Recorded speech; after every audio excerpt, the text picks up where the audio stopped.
Hello there and welcome once again to The Verdict. I'm Mick Cornett along with Kent Myers. We're here every week meeting interesting people and dealing with topical issues. We're going to welcome back a coach and congratulate him today. Well, yeah, we've styled this show the Coach of Champions. We've got Bo Overton joining us again for his second appearance on The Verdict. His women's basketball team at Oklahoma City University won the NAIA National Championship this last season with a spectacular 34-2 record. And we want Bo to talk to you about how he did it, how they did it, and what to expect for the future. All right, Bo Overton, today's guest on The Verdict. We'll be right back.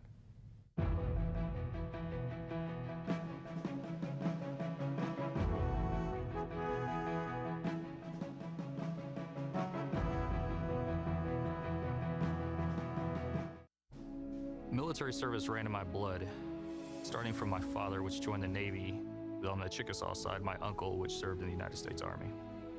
I'm Benjamin Espinosa, Chief Petty Officer, United States Navy, and I'm Chickasaw.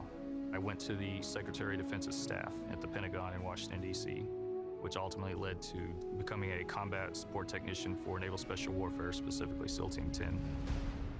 I think to be proud and to love your tribe, to love being Chickasaw, you also have to love being American. You also have to love everything that America stands for: equality, perseverance, professionalism, and power. I want my family to know that their father is a good person, but also feels that he has an obligation to the country and to love this nation. Anything worth having is worth dying for. The military and the country owes me nothing. I owe it everything. See more stories about the Chickasaw people at profilesofanation.com.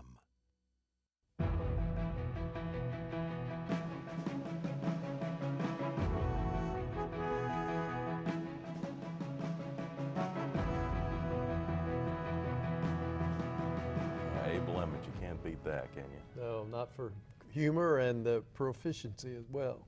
I'll let Ken introduce today's guest. Today, we're just still laughing at the Abe Lemons quote. Today, as I indicated in the opening segment, we're really pleased to welcome back to the set of The Verdict, Bo Overton, the head women's basketball coach at Oklahoma City University. Bo is a native Oklahoman growing up in Ada.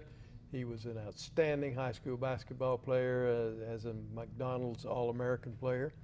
He then went to University of Oklahoma, where he had an equally stellar career with all kinds of records being set by Bo that still exist today. He got into coaching basketball and liked it a lot and still there. He's coached in the United States, he's coached overseas, he's coached in the Olympics. He's coached women's and men's basketball, but he's pretty well settled recently into women's basketball. And he, just this last year, as we indicated, won the national championship for the NAIA women's basketball program with a marvelous 34-2 record. He is also a member of the Chickasaw tribe. Bo, welcome back. Glad to have you. Thank you. Great to be here as always. And congratulations on that national championship. Yeah, we're still talking about it, especially all over the city. And I had a great group, a great team, and really proud of them. And it's a lot of hard work on their part, but it's always fun to see when something like that happens, what you get from it. Can't be more Oklahoman than Bo Overton. Growing up in Ada, member of the Chickasaw tribe, on Billy Tubbs' first team at Oklahoma, and wind up in the NIT finals in New York, and then an illustrious coaching career. What are you learning? Are you still learning? I mean, you've seen a lot of basketball in your 50-some odd years. Yes, we're always learning. Yeah. Even the coach. We do, and one of the unique things that I've been lucky enough to have is, you talked about Coach Tubbs, just the coaches that I've been around, and then to be able to go overseas and learn an even different way to play the game and prepare and condition athletes. The 5 years I spent over there has been amazing, and it's really helped me, I think, to what we're doing now. Well, what did you learn from Coach Tubbs since you brought him up?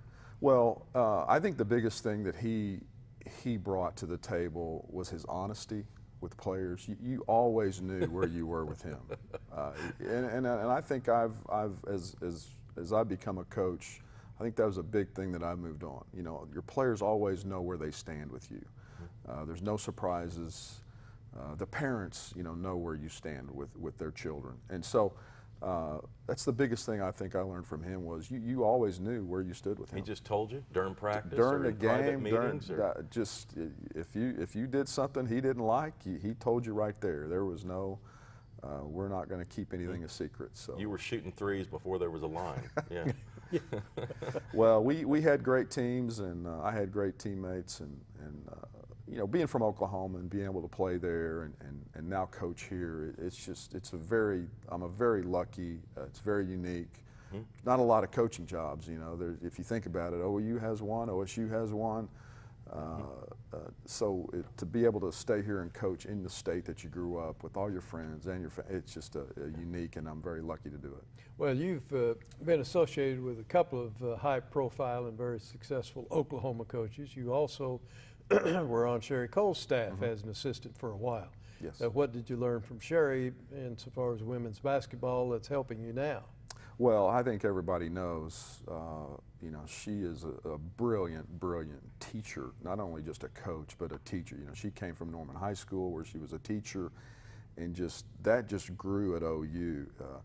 You know, these players that play for her, and I got to see there and watch it for 6 years. I mean, she would help them with their homework on the plane coming back. I mean, just always teaching, not only basketball, but about life and about everything else. And to be able to watch her and learn from her has really helped me. And I think the biggest thing I brought from her was just the detail work. You know, the detail work she would do just for a practice, the details. Not only the games, but just the practice, the recruiting, all the detail work she put into her program. Yeah. I've learned a lot from that. When you're recruiting, who typically makes the decision? Is it the parents, the grandparents, the kid themselves, the high school coach? Who do you have to end up trying to sell? Well, I think right now with where I'm at Oklahoma City University, how great our school is. You know, these girls want this education, and of course their parents do too. But the school, I think, sells itself. The city, the school, and then I think most of the time the player makes the decision, but the parents are right there beside them the whole way. You know, making sure that this is the education they want for them and the environment, and you know, Oklahoma City and the university, you just can't beat it. These girls are also at their high school level are playing year round now, and probably playing at national level frequently. That's got to be helpful too. It is.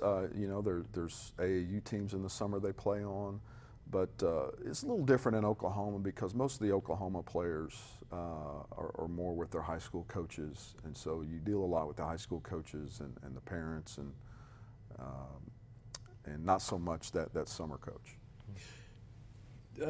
Talk a little bit about when your recruiting starts. I'm not talking about necessarily the rules of when you can start and stop, but as a practical matter, when do you start and when do you finish on recruiting a class? Well, that never stops. It probably starts, I would say, if they've got the talent that sophomore year that they're playing, 15, 16 years old, and we watch them play in the summer, and what you're trying to do for us is follow, you know, is OU, OSU going to sign them? If they're not, then because of our school and where we're located, I think we have a great chance at them. I mean, it's Oklahoma City University. When you get out of the Oklahoma part, representing the state of Oklahoma, there's not another better place to do than to represent Oklahoma City, and Oklahoma City University does that. Frequently, you look at a high school boy as a sophomore and a junior, and you're trying to project how tall he might wind up, because some grow even after they reach college. Is it the same with girls who, as they mature into women, or are they pretty much their height is set when you see them? I don't know the anatomy of all that, but I think the girls are pretty much already done as a sophomore, junior. Yeah. There's a couple of variations, but we you know, as they become juniors and especially the summer before their senior year, well, we're really trying to get them. I've got to take another step back and ask how you got to OCU. You've been here 2 great, years. It's a great and story. How did that happen? It's a great story. I was in Russia, working in Russia, had a great team, and that was my 5th year after being in China, and I was back to see my family and my mother, and Bob Berry Jr. called me, and he said, "Hey, I saw you, out the other night, and I just wanted to let you know that the OCU women's job is open. Would love for you to be around here." And it just hit me that, boy, wouldn't it be great to be able to live in Oklahoma City and be in Oklahoma again. And after all the traveling that I'd done, I was really ready to stay somewhere for a little bit. And luckily, Jim Abbott, our great AD, got on board with me, and we were able to make it work. And just so proud to be here, and just very lucky that Bob Berry Jr. Helped me out with this. Yeah. So last year national champions, how many did you lose off that team? What do you got coming back? Well, we lost the player of the year in the country, Daniela Wallen, averaged 25 points, 12 rebounds, just a do-it-all type player. We lost our point guard, Mariana Duran, but I really feel like we've added a couple of transfers to fill in those voids. And then I like our returners a lot. Our size is back, our post players are back, which had great years last year. Daniela Galindo is a first-team All-American guard for us from Shattuck, Oklahoma. Led the country in three-point shooting percentage, led the country in free throw percentage. Just going to be a great player this year, I feel like. Do you recall her numbers? What were her numbers? I believe her three-point percentage was around 47%, and free throws 92 to 93. She's one of those players that when the ball leaves her hands, you feel like it's going in. Yeah. And so we've got her for one more year. We've got an Oklahoma City girl from Putnam City High School, Nishyla Hammonds, who we're really proud of. Started as a freshman last year on that team, has gotten bigger and stronger, more physical, wing player for us. Oklahoma City girl right there from by the school, and really excited to see her mature this year into her sophomore year, and really feel good about this team. Bo Overton is our guest on The Verdict. He's the head women's basketball coach at Oklahoma City University, and we'll be right back.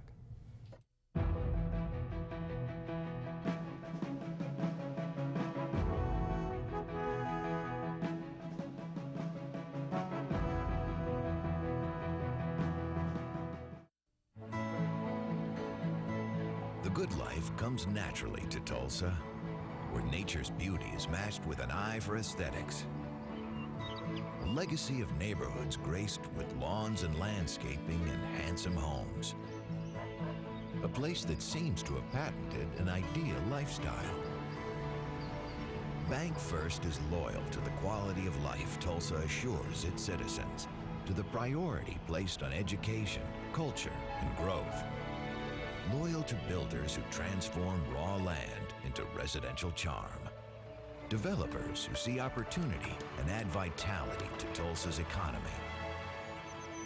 Bank First serves both enterprise and private lives that need a loyal partner. It's how we help nurture this city's very good life. Bank First. Loyal to Oklahoma. Loyal to you.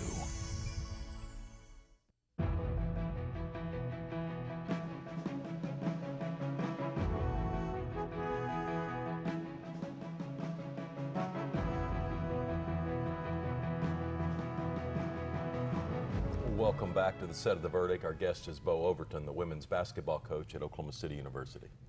We already talked a little bit about recruiting, Bo, but I want to take you back there just for a minute. Once you identify in one way or another somebody that you may be interested in, do you have any procedural steps you follow before you go to them and talk to them? Well, I think the first thing we got to do, because of our school, the reputation of our school, is once I feel like that they'd be a great fit for us, then I tell them to do the application to the school, and everything goes through the school first.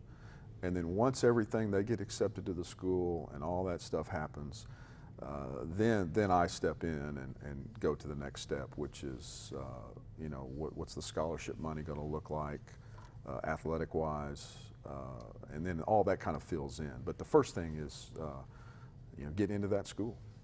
Any rule changes in the upcoming season? Or your rules committee looking at things? You know, not really. I think the only major one that would be on the floor type stuff would be where that mark where you take a charge. There used to be 2 lines there, one for women, one for men. Now there's just one. So they've come to their senses and quit putting so many marks on the floor and just put one. Is that a good rule? It is. I think it's cutting down some people injuries. see that at the NBA level. They see Yeah. that. They don't really understand. So explain that to Well, us, that line inside I think under it the helps. basket. I think it helps with injuries because what was happening was somebody would leave the floor to go up to shoot a shot, and then while they're in the air, somebody move under them.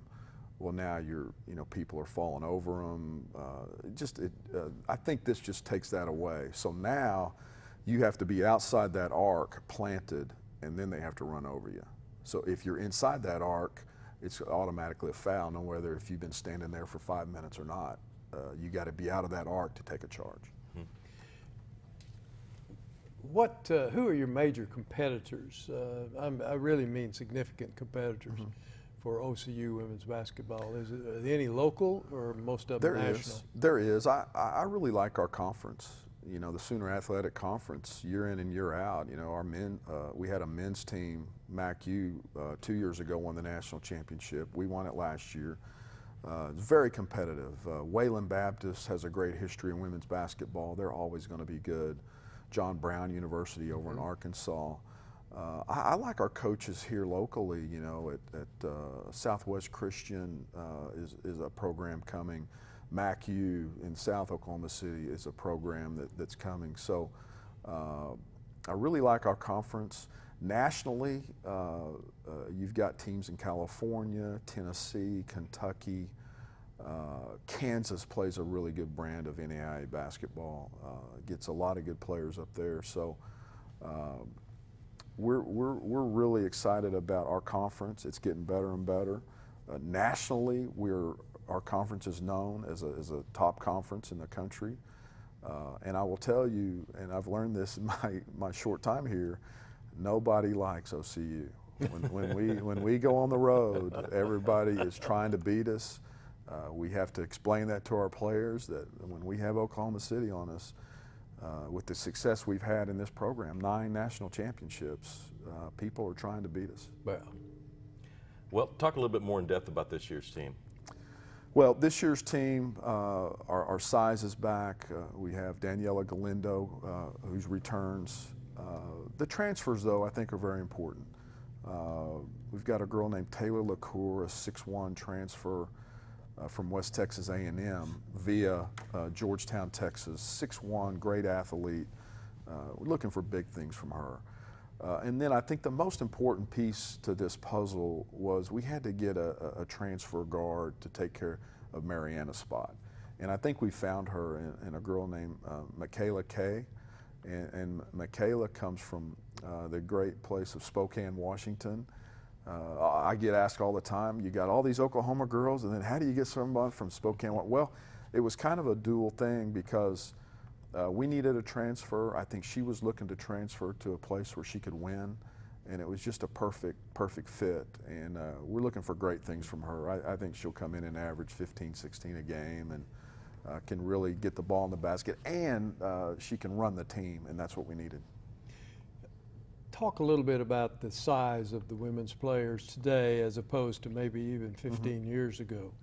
Well, I can tell you, when I first got to Oklahoma, our Final Four team's post player was 6'1", and she was really good, but she was 6'1".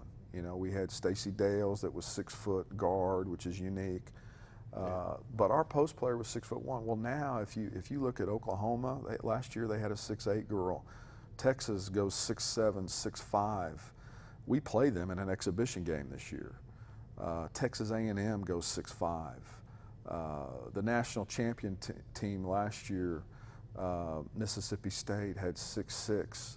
So yeah, there is a difference now. They're bigger, they're faster. They're more athletic, and you got to have players to protect that basket, and they do. You're obviously a very educated Thunder fan when you go to the game down at the Chesapeake Energy Arena. Yes. So analyze the upcoming season for Oklahoma City. What they've done, I mean, I just love. You know, bringing George in, and with the nucleus we had, it's just gonna really be exciting, an exciting year for them, and it's just, again, talking about Oklahoma City University, you got the Thunder 5 minutes away. It's just a great time to be in Oklahoma City, and I'm just so lucky that I get to do it. Your girls ever get to go to a game? We do. There's many times we'll go down there and catch a game, and some of the girls have never been to an NBA game before, and so that's a very unique thing that we have is that we can go down there, and it's not, you know, it's not a thing where you have to load up the bus and go 2 hours or 4 hours. You know, we just hop in the car and go downtown and have some fun. Yeah. And give us a preview of the schedule coming up here. When do you guys get started? When does practice start? When's the first game? Yes, you know, early October we'll start practicing, and then right off the bat we have a tough game at Langston, a doubleheader with our men, and then we have 2 exhibition games, very unique. You know, last year we played at A&M in Oklahoma. This year we play at Texas and at Texas A&M. And I felt like that really got us ready for our push to make us better for the season. Do you do the scheduling yourself? Yes. Is that part of the art of being a coach? Yeah, it's very big art, and it's a lot easier here because there's so many local teams we can get to in Kansas because we're driving to all of our games, and we play a great Thanksgiving tournament down in San Antonio. We play a little classic in Dallas. So we get to have a lot of fun when we travel and see some amazing things, and we have a great time. You may have indicated this, but it went past me. We'll have approximately, what, 15 players on the roster? Yes. And of those 15 this year, how many will be from Oklahoma? I think out of our 13 players, probably 9 are from Oklahoma. We've got a great crew, and you know, the fact that they want to come to this school and they want to be in Oklahoma, I think that's part of our success. There's no question. Well, there's a real national championship tradition in athletics at Oklahoma City University, notwithstanding the fine academics. Can you talk a little bit about that? Well, no doubt. I mean, we talked about it as a team last year. You know, in our gym, when you walk in our gym, there's 66 red national championship banners hanging. So there's no conference championship banners, there's no runner-up, it's championship banners. And so when you're in there every day practicing and looking up at that as you're stretching, and I just talked to them about, you know, we need one of those that we put up there. And I thought that was a big you've got push. One I thought that was a big push, you know. So now there's a lot of pride now when you walk in that gym and you look up there and one of those is yours. We've got less than a minute to go. Talk about your staff, your coaches, your trainers. And well, I have a great assistant. Megan Patel is the wife of our men's coach, Vinay Patel, who does a great job. And we've got a deal where he can't leave. he can't go anywhere because I can't do it without her. And she does a great job. She's great with the girls, great in the community, and just keeps me pointed in the right direction. And she's a big part of what we do and what we did last year. All right. Well, congratulations on the national championship. Thanks for coming by and sharing your thoughts on it. Yeah, Thanks good luck this year. Thank you very much. Bo Thank you, Overton is always. the head women's basketball coach at Oklahoma City University. Kent and I'll have a final word when we get back.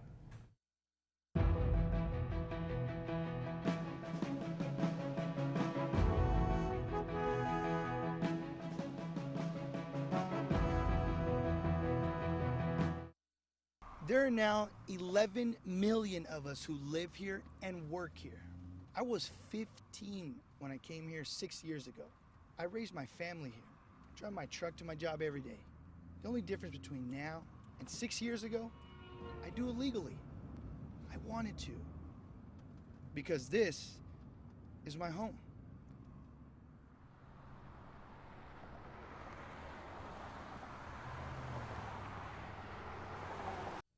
All children deserve a life of hope and love, but sometimes they experience a life of pain, neglect, and abuse.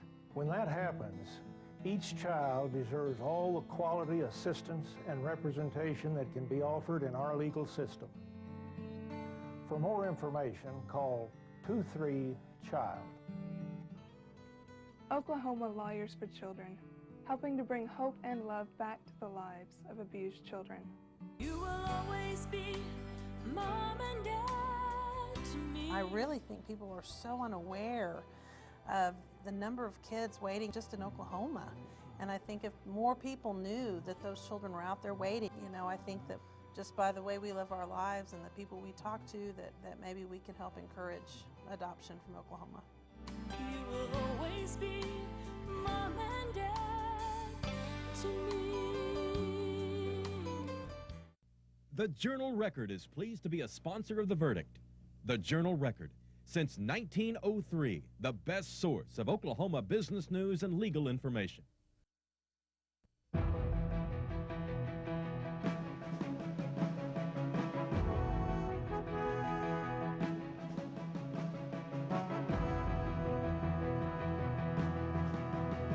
Welcome back to the set of The Verdict. Bo Overton, the head women's basketball coach at Oklahoma City University, was our guest. I'm still snickering over that bumper shot you had on that Abe Lemons quote. It was there are only two plays, Romeo and Juliet, and put the ball in the damn basket. Yeah, yeah, I cleaned up that slate just slightly, modified the quote and put darn basket, but I understand you're exactly right. Abe Lemons, what a character he was. I'm just sorry that we were never able to get him on the show. Yeah, we lost him too early. Bo Overton's doing a great job too, and I also mentioned the show. Just how Oklahoman is that? To grow up in Ada, he's the son of a coach. Yeah. Grew up going to basketball games with his dad, and then winds up on Billy Tubbs' first teams that were so successful and really transformed the Oklahoma basketball program. Well, it was probably predictable that he'd be as successful as he has been, considering everything he's done in his life, he's done really well. Yeah.